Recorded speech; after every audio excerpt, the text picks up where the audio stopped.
Welcome back to the podcast, everybody. Today's conversation, I'm super excited about, but also a little hesitant about. I even had second guesses or second thoughts when thinking about talking about this topic because I understand the good intentions behind posting before and after pictures, especially in recovery. So I tread lightly on this subject because I don't want to hurt anyone's feelings if we're being honest, but that doesn't mean that it's not an important conversation to bring up and talk about. So today I have Bethany Konaszczuk, registered dietitian, specifically binge eating dietitian, on the podcast today to talk all things before and after photos.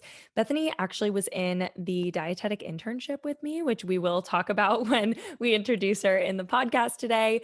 But I think it's crazy how full circle here we are, both registered dietitians, graduated from Marshall, and working with the binge eating population. So, super excited to have her on today because honestly, I've learned a lot from her and she's given me a lot of new perspectives, even though we were both well versed in the intuitive eating and binge eating world. I think we can always learn from each other and continue to expand our knowledge. So I'm so excited to share that with you today as well. Before we dive into the podcast, I do want to let you know about my brand new offer briefly. I'll go into much more details at the end because I don't want to keep you too long, but I have a new membership offer to find binge freedom. It's called Behind the Binge Society. And in the society, there are members only access to my video modules, the same modules that I have used to coach my group coaching clients and one to one clients up to this point to find binge freedom.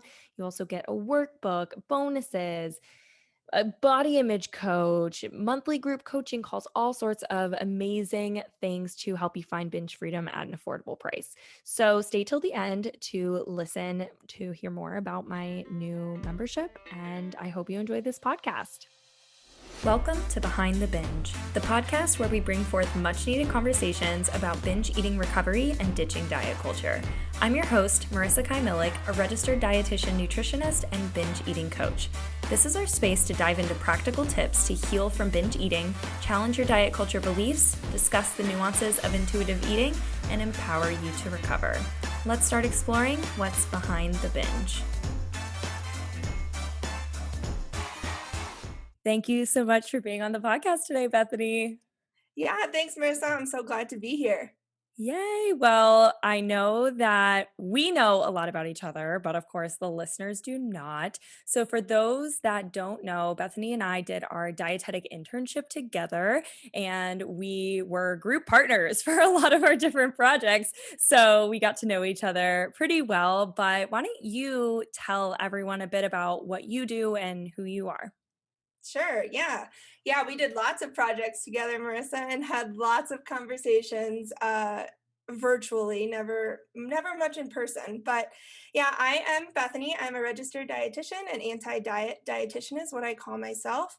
I am binge eating period dietitian on Instagram, and I help women that want to stop binge eating, learn how to improve their life, and just live an overall life that they're thriving and not so focused on body and what they look like and what they're eating, and get into this peaceful, content place with themselves and move forward with life. Hell yeah. I mean, obviously, we're both very aligned in what we do. We're both binge eating centered and Mhm. helping people reclaim their peaceful and happy relationship with food in their body. So, I love that we have both found this area that there's a need and we're doing that. And so it's really fun to support each other. So, how did you get into working specifically with binge eating? I think there's a lot of layers to that, but I'll I would say it stems from the fact that I experienced binge eating myself. So it was my own experiences that led me into wanting to support women in that way. So I through college, through high school, I experienced at that time, I didn't have the language for it, but experienced binge eating, disordered eating. And I always thought I was alone. I thought nobody else experienced this, especially because I was very immersed in fitness culture. Uh, and cheat meals, having these big meals were so normalized that I thought this was normal. I was like, wow, everyone just sucks at having a relationship with food, and this is just the reality. And I never realized that that's what I was dealing with through that time. And so I wanted to make space for women that were dealing with that too, and make them realize, like, hey, you're not alone. Like, this is actually an issue. This isn't normal. This is disordered eating. And I want to make sure you know that you're not alone, and there's ways to get out of it, and you'll eventually not be experiencing binge eating if you put the work in. So that was a big motivator to kind of switch into that niche. Yeah, and I love that. I have that kind of same history, and that's what really pulled me to this area. Just being able to have that experience and now use it to help other people, I think is so amazing and so helpful. So you mentioned fitness culture and being really engulfed in that, and I know we're going to dive a little bit into before and afters, and that's kind of the main topic of today.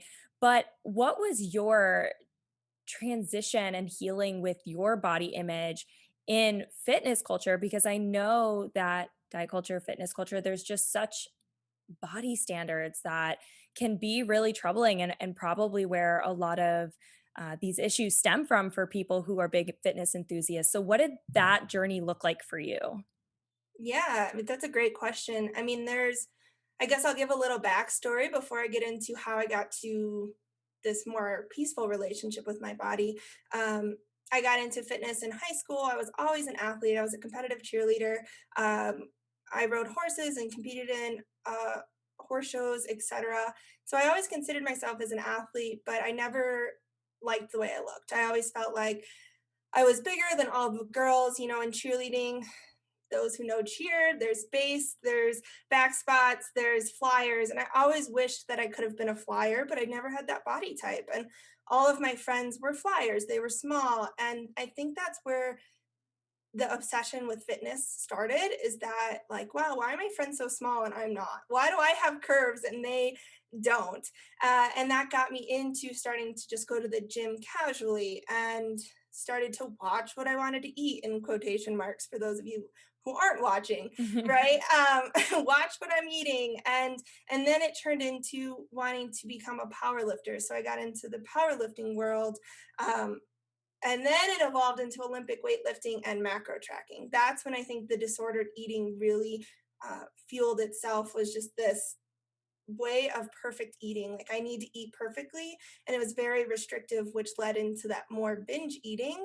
Uh, and so it was just this, I need to train 5 days, 5 to 7 days a week, 2 to 3 hours a day, when I wasn't even competing. Like, here I am strutting my stuff when I'm not even competing, but I felt like that was an excuse. Like, oh, I want to be good at this sport, so this is going to allow me to participate in my disordered eating. Of course, at that time I didn't know this language. And so I was very obsessed and thought this was my only way. And once I graduated from undergrad studying dietetics, I fell upon intuitive eating. And that's when I was like, wait a minute. It made me pause and realize, like, is this actually helpful? Is what I'm doing really realistic? And at that time, I was pretty burnt out in general, and burnt out with macro tracking, and feeling like such a disappointment all the time for myself. I felt like I was a disappointment because I couldn't keep up with these unrealistic standards, to look a certain way, to look like this fitness woman that has all these muscles and a six pack. I never really had a visible six pack, but that was a goal.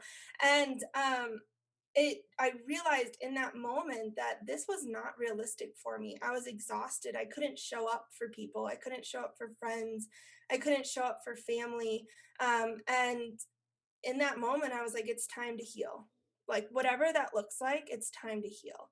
Um, and I remember talking to my now husband, and I was like, I want you to know I'm going to start intuitive eating, and I might gain weight and I might look different. And he was like, whatever you need to do, I'm here for you. And that Aw. just was, yeah, I know. He's so sweet.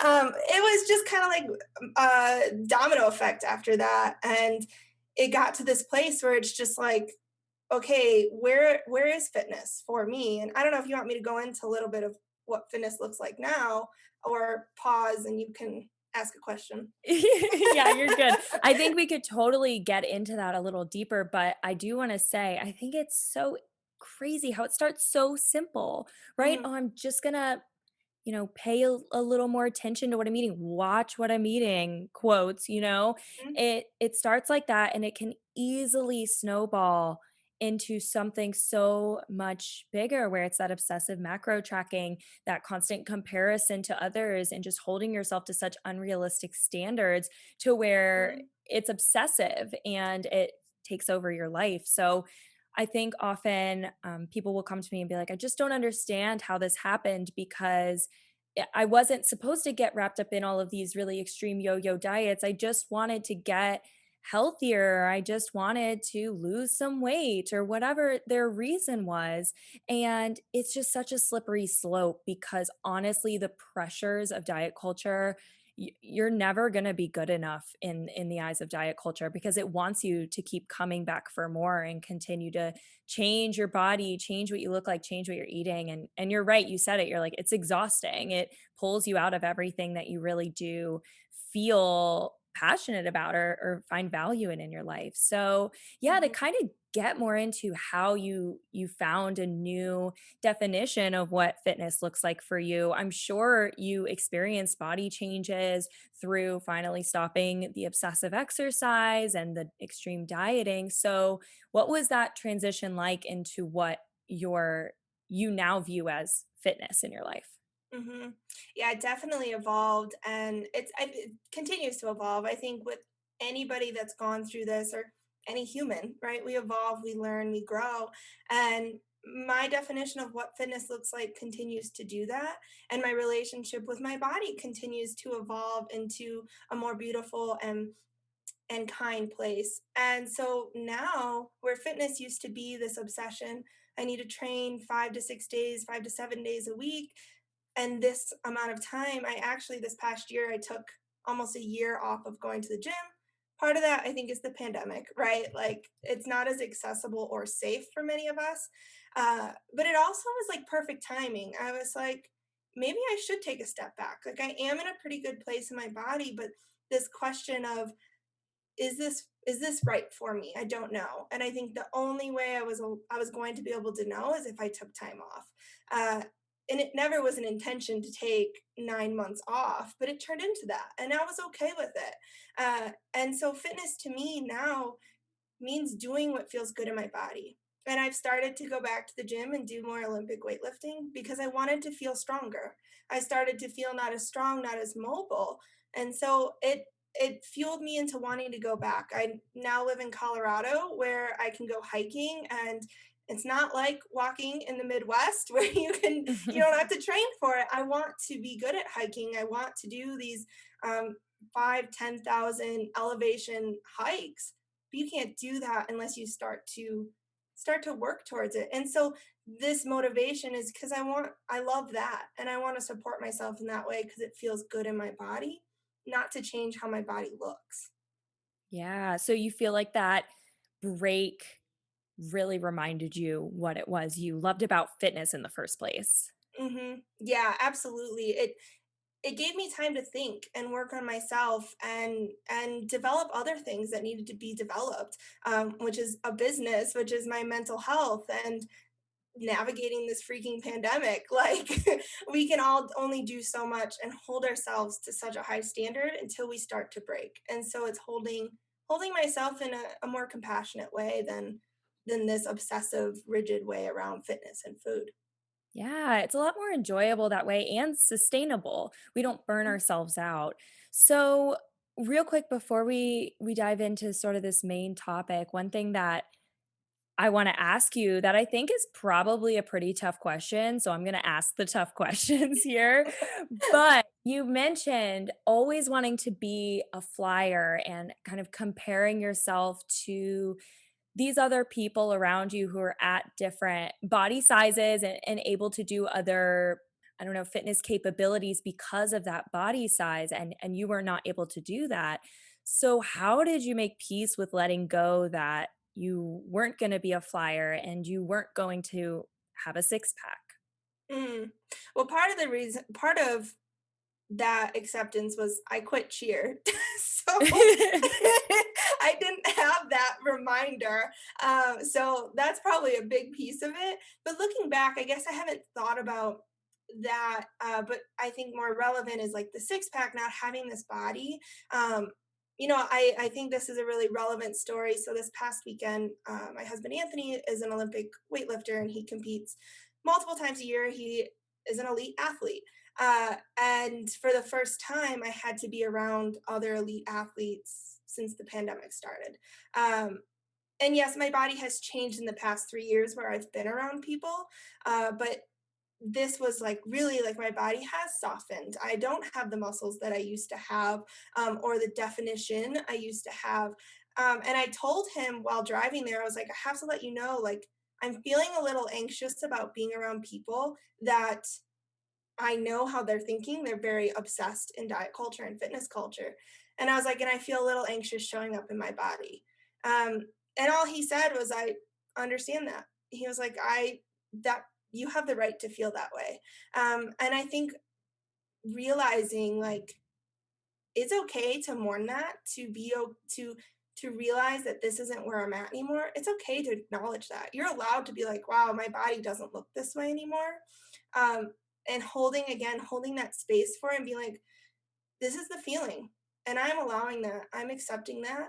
But I'm gonna move forward and show up as I am because I know that I am living my most healthful life and the life that fits me the best. And so I think that acceptance is just being okay that I'm not that anymore, being okay that my body doesn't fit this mold. I'm okay with that. And it wasn't just like a overnight process. As you know, you can't just wake up and be like, yeah, you know what, I'm cool. This is great. It's making space between that old body and realizing that was not sustainable. That wasn't realistic for me. And I was miserable, right? Like that was misery. Now, maybe my body isn't that, but I'm not miserable. I'm actually extremely happy. So that perspective, I think, was the most healing. Does that answer your Mm. question? Absolutely. Oh, Okay. absolutely. I was sitting here like, yes, like nodding my head if you can see the video over here. It's just because what you said, the way you verbalized, I'm feeling uncomfortable, but I'm still going to show up as I am is such a hard thing to do. It Mhm. really is to say, yes, I am uncomfortable. This is the feeling and I'm going to feel it and I need to feel it, but I'm gonna sit in that discomfort and still show up as I am and move through it rather than around it because we're constantly trying to fight discomfort and fight emotion by going around it, by somehow distracting ourselves with all of these other things or trying to control other areas of our life, which often manifests as food.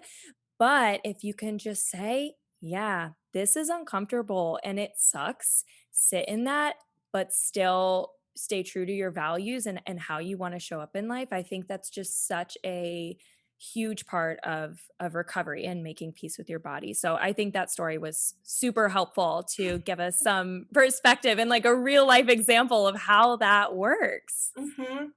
Yeah, Yeah. yeah, sitting in that discomfort is that's no easy feat for people to get to, and that takes time. And like you said, it manifests in food in our body. When we're stressed, we want to change our body, and so learning to just feel it instead of hide it takes time, but it's life changing, truly life changing. Yeah, exactly. So so now, honestly, I mean 20 minutes in practically and I'm like, so now to get to the bulk of the podcast. But, that was so great to get that background and really understand how far you've come. It's really inspiring to hear your whole transformation and now how you're on the other side helping other people do the same thing is just really amazing. So, the reason I wanted to have this conversation today is because of something you posted on Instagram, and I texted you as soon as I saw it and was like, "Can we talk about this on my podcast?" Because it's not something that I think is talked about enough. So, you made a post highlighting some of the problems with posting before and after photos, and not just before and after photos in diet culture, but also before and after photos in recovery. So, that is something that I feel like there's just a lot of blurred lines around. So I think having this conversation and holding space for that will just kind of open up some new perspective to how we can celebrate our bodies in other ways. So first I want to touch on this in diet world. Mm. What problems do you see before and after pictures causing amongst the weight loss and fitness industries? When looking at diet culture, the diet industry, you often to give people an image. So you're scrolling on Instagram, here is a weight loss coach, and not people can do what they want, but and you have two people or the same person, but you have a picture of them in maybe a bigger body, a larger body, a fat body. And when I say fat, I mean it as a very neutral descriptor, just like Marissa might say straight size, I say mid size. However you describe your body, it's neutral. So they have this body, and then maybe you swipe, and there is a smaller body, this more thin ideal or normalized societal standard that people strive for. So often, when you see that, you might be living, maybe you're living in a fat body, and you see that, and you're just like, holy crap, like that body was wrong. This fat body was wrong. And now I see this thin body and they're getting praise. They're being told, like, wow, you did such an amazing job. Look at what you do. Look what you did to change your health. It's always about health for people. And so you instantly feel like your body is wrong. You feel like you don't fit in this world. One, you probably already feel like you don't fit in this world. And then you see a picture that shows that. That's ultimately giving you that fear that you already know that your body is incorrect, um, and then telling you that this body's better. I mean, nobody wants to be told that they're wrong in life in general, but then to be told something about your body that you can't change is wrong, that's uncomfortable. And that's not the good uncomfortable Marissa and I were just talking about. Right. That's not sitting in the good uncomfortable, right? Like that's making you feel like crap.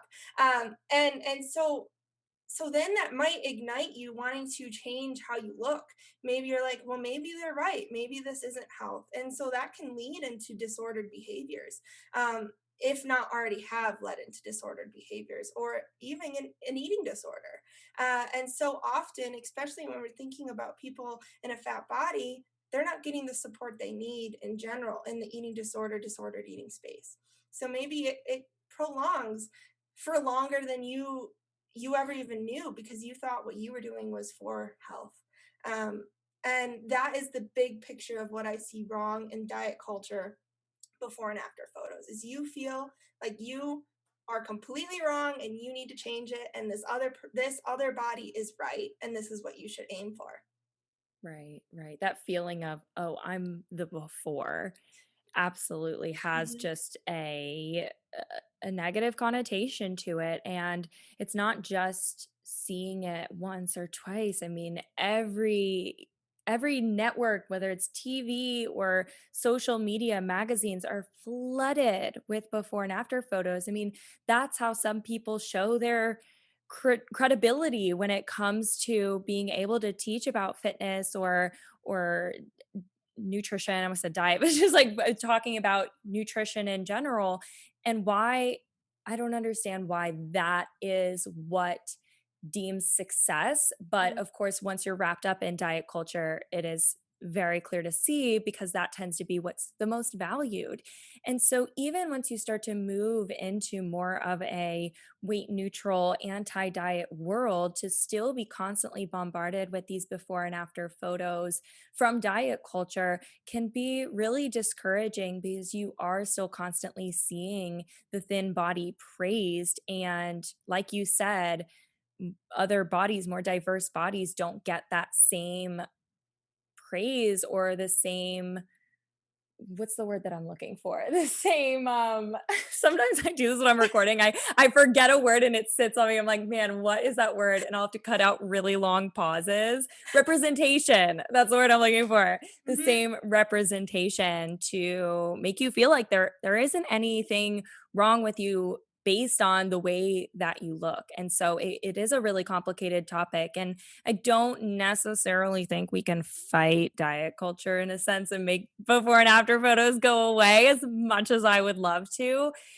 So more of it, like I work on with my clients, is about how do we manage our feeds and manage what we're taking in. But when we come across those images, because we will, how do we internalize that, or I guess not internalize that to where it causes us to spiral into some disordered behaviors. Mhm. So, on the flip side, though, we often see before and after pictures as a celebration of recovery, which I think maybe doesn't have the same ring to it to most people that they don't recognize the problematic nature it may hold. So, why do you think it's important to also start to stop showcasing before and after photos, even when the after is about embracing a new recovered body?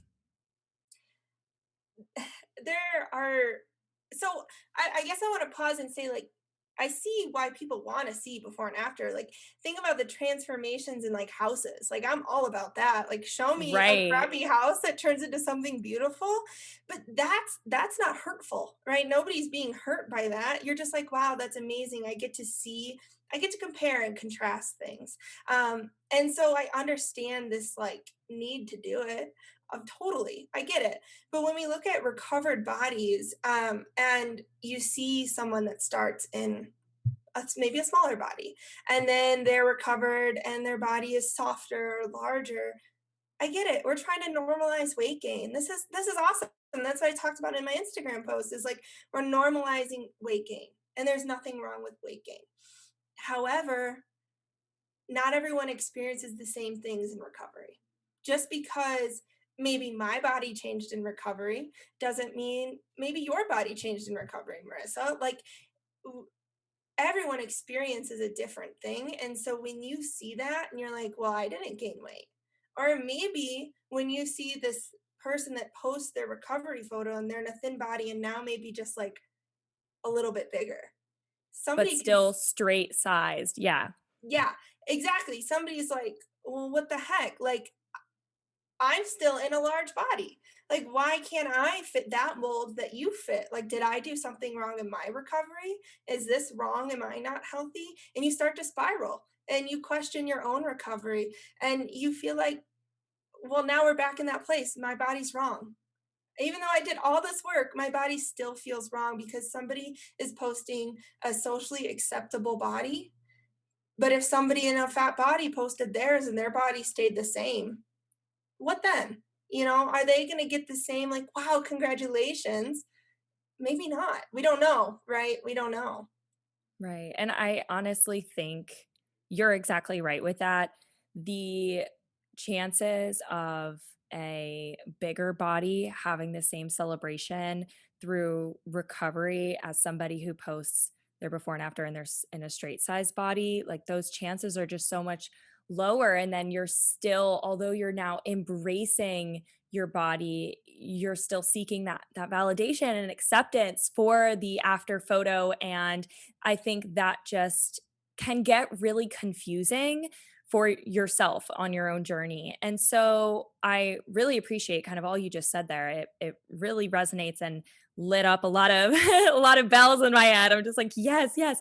But at one point I didn't know that and I am guilty of this. When I celebrated National Eating Disorder Awareness Week in like 2016 or something, I posted a before and after of me when I was thinner and then me after I had gained some weight because I was, eating intuitively and body acceptance. But yes, I am still in a straight size body. And I would have never understood the harm that may have been causing by saying, oh, I've recovered, but here I am still in a socially acceptable body. And now understanding how that can't be I don't know, transcribed across like all populations, then I shouldn't be posting that as the success story for recovery because it's not just about your body. It's honestly not about your body. It's about so much more than that. So you mentioned in your caption there are better and more productive and inclusive ways of celebrating your weight gain or restoration and your recovery. So, what are some ways that you feel like would be a way of doing the celebration without the before and after picture? I think simply just posting a photo of yourself, if that's something you like to do, just in your body as you are, if that feels good to you. Posting that, if you even want to post, right? Like maybe this validation doesn't even need to come on social media. It just needs to come internally. Like you said, so often it has nothing to do with our bodies. So if you are in recovery right now, you don't have to post anything, right? Like you can just be doing the work, working with dietitians like Marissa and I helping you work through this. You don't have to post about it, right? I just want to add that. You don't have to. You don't need that validation from everyone else. Uh, but if you want to, just post as you are. This is me. This is me now. This is my body. I have a client that she's in a fat body and she always says, like, I feel like I have to have a coming out party because of her body now. And I think that's a really powerful thing to think about because she feels like she does need a little bit of that validation of like, I need people to just know I'm fat and happy. And that's okay for some people. And so for her, maybe posting something and being realistic with herself would help her have that internal validation. Because sometimes that external can help us with our internal, sometimes, depends. Uh, um, sometimes can be problematic too. So or it can be like a video of you doing things that you enjoy now. Maybe eating a meal. I think I remember it was like probably last year, probably when TikTok really started to come about. But I think you had made a post of like eating foods now. Yes, yeah, I did. So it's funny that I remember that from a year ago. I swear I'm not stalking you, Marissa. It was a fun video though from my TikTok of me like just like eating some ice cream in Italy and then having a pizza and cheersing drinks with my friends. Like it's just it was a big more of a celebratory post in that sense, just showing life with food freedom. But I mean, I'll even flag that right then. I know that I posted before food freedom in that video. So even just a year ago, like I didn't even know, but now I'm becoming more aware of it. So even then, I'm like, I mean, there it was. But that's why I think it's so important to have this conversation and realize we don't need to justify our recovery by showing some sort of outside transformation because so much of it is happening internally. Mhm. And I from a personal experience, I feel I know I felt when I really started to see people because part of for me during my recovery is when I moved to a different state and wasn't around people that I used to be around all the time. And when I first had to go see people, I remember feeling that pressure of being like, should I tell them that I gained weight? Like I needed to call myself out, kind of feeling like, oh, hey, like this is what's happened. I swear because I think so often people feel like they let themselves go when they gain weight, but that's just not true. You probably are doing so many more healthful things. But when you see people after recovery, you might feel like, oh, I need to explain to them what happens. And so that's probably part of that transformation need to want to do of like, let me explain my story so you understand why my body looks the way it looks. But you don't have to tell anyone anything you don't want to tell them, except maybe your therapist, you should tell them stuff. Um, Always tell your therapist everything. Yes. yeah, yeah, tell them, but you don't have to tell the rest of the world. And realizing your story is your story, and you can share as much of it as you want and as little of you want. And you don't have to apologize for your body. You don't have to explain your body. You can just be in your body. Yeah, exactly. And this is a topic that comes up all the time with my group coaching clients. They're like, how do I explain what's happened? Or how do I explain what I'm doing now to others, I'm like, well, first of all, you don't have to. You don't have to explain yourself to anyone. But of course, if you want to, we'll talk about that. If you do want to celebrate your body on social media as a statement, you absolutely can. But I think it was just so important to talk about how, first of all, you don't have to. But second of all, you can do it without showing the before.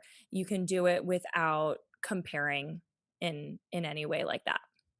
It's still just as powerful when you see someone Yes. talk about their body and what they've gone through, and there's nothing to compare it to. Because you Mhm. don't need that. You don't need that to make a point. You can see someone and say like, "Wow, their story really resonates with me." Not their body, and maybe their body does too. But sometimes just reading that and realizing that you're not alone and you don't have to have that comparison can be so much more powerful. Yes, yes, exactly.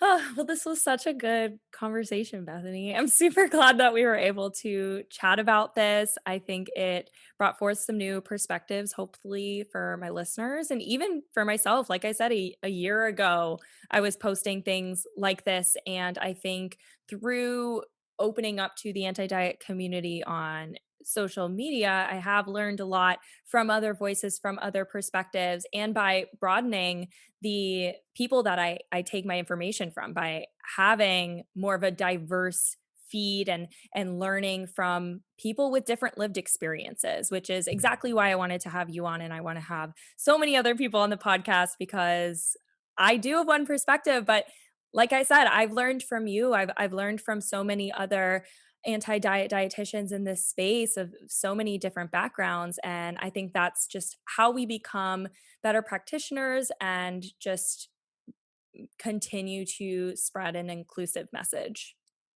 Yeah, absolutely. And I mean, we only can do what we know. And a year ago, that's what you knew, and now you do better. And that's what I always tell my clients. Like, so many people feel guilty for their dieting history or for what they've done to their body, but you did the best you could do for what you knew. And now you know better and you're doing better. And that is more important than maybe what you've done in the past. So, but thank you so much, Marissa. This was an amazing conversation. Yes, of course. Well, why don't you tell everyone where they can find you so if they want to connect, they can. Sure, yeah. I am on Instagram, like I said earlier, binge eating period dietitian. I also have a private Facebook community, Intuitive Eating Society. Uh, I'm on TikTok, but I don't really post on there. So I got way too obsessed with TikTok, so I had to remove myself from that platform. It's It is so addictive. It oh, really is. I wasn't strong enough to stay off of it, so I was like, "We're done. We can't do TikTok." Yeah, yeah. I periodically download it and delete it and download it and delete it. And when I find myself staying up until midnight going through video after video, I'm like, okay, this has to stop. Let's take a break again and we can come back to it. But it really is so addicting. So they can find you on Instagram and Facebook. Yes, that's where I'm most active. So find me there, not TikTok. Perfect, perfect. Well, thank you so much. And I'll talk with you later. All right. Thank you, Marissa. Thank you guys so much for watching today's podcast. If you're watching visually, you'll see I have my pupper Winnie right here. She's been hanging out while I've been recording this episode today, and she's great company, honestly, a great co host. I had such a fun time recording today's podcast. I think it was a great conversation, and I hope you enjoyed it as well. I just wanted to pop on here at the end to say thank you if you enjoyed it. Please remember to leave me a review on Apple Podcasts if that's where you're listening to it, or any podcast platform that you listen to it on that allows reviews. I'm not sure of any others that do. And I wanted to announce on the podcast, since this is going up next Monday, that I am currently enrolling for my new offer. So exciting. It is called Behind the Binge Society. So, yes, it's a play on this podcast, not a play on it, but it's named after the same title of this podcast. But I just fell in love with behind the binge and wanted to create a program using that name. So this program has been in the works for a while. I just now decided to name it Behind the Binge Society. But basically, what it is it's a members only society where you get access to the video modules that I have created using my proven framework to help my group coaching clients and one to one clients find binge freedom for only $49 a month.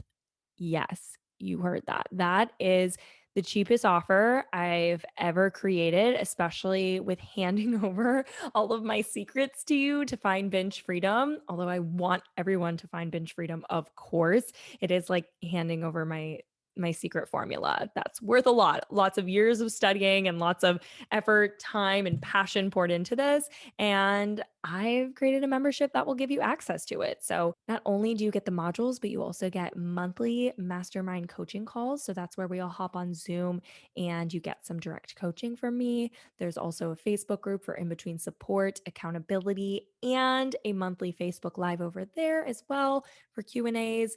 I also have the amazing Molly Seifert on board to do quarterly body image coaching calls with the members and more. There's also an entire resource library for you to supplement your journey if you have more questions or you want to dive in deeper. There's research, there's answers to all of my frequently asked questions, and I'm just so excited to finally share this with you. There's so much as part of it. So if you want more information, go to my website makainutrition.com. That's MAKAI nutrition.com, and you'll be able to find the membership information over there. So this is my first time announcing it anywhere out loud. I mean, it will be announced on Instagram by this point, into my email list by this point, but this is the first time since I record this a week in advance that I'm verbally saying it out loud. So I'm so excited. I've been working really hard on this, and I'm currently, as of recording this, actively still working very hard on it to get the launch going. And I hope to see you in the Behind the Binge Society soon so I can support your journey.